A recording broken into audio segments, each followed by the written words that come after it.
Comme promis, voici la deuxième équation trigonométrique. C'est sinus x égale b. Pour cela, on va se contenter d'un exemple. On va résoudre l'équation sinus x égale 1 demi dans l'intervalle moins pi et pi. On a sinus x égale 1 demi, c'est équivalent à quoi? Sinus égale sinus pi sur 6, c'est-à-dire que x égale pi sur 6, ou x égale pi moins pi sur 6. Parce que quand on a sinus x égale à sinus y, ça veut dire que x est égal à y plus 2k pi, ou x égale pi moins y plus 2k pi. Ça, c'est pour sinus. Donc, nous avons les solutions dans R sont pi sur 6 plus 2k pi et 5 pi sur 6 plus 2k pi. Or, on résout l'équation dans l'intervalle moins pi et pi. Donc, il suffit d'encadrer ces deux résultats. Les seules solutions qui sont dans l'intervalle moins pi et pi sont pi sur 6 et 5 pi sur 6. Pour ce qui est de l'inéquation sinus x inférieur à 1 demi, dans l'intervalle moins pi et pi, premièrement, on résout l'équation sinus x égale 1 demi dans l'intervalle moins pi et pi, chose déjà faite, donc les solutions, on les a trouvées. Puis on place ces solutions sur le cercle trigonométrique, on place 1 demi premièrement sur l'axe des sinus, on mène la parallèle à l'axe des abscisses, cette parallèle coupe le cercle trigonométrique en deux points d'abscisse curviligne pi sur 6 et 5 pi sur 6.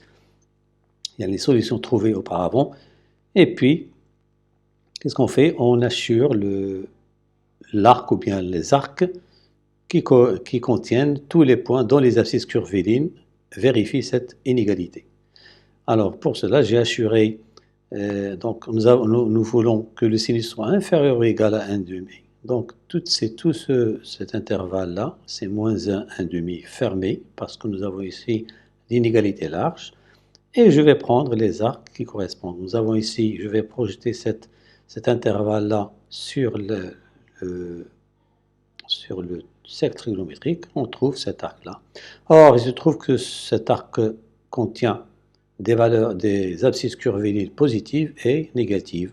Donc, on va les diviser en deux parties.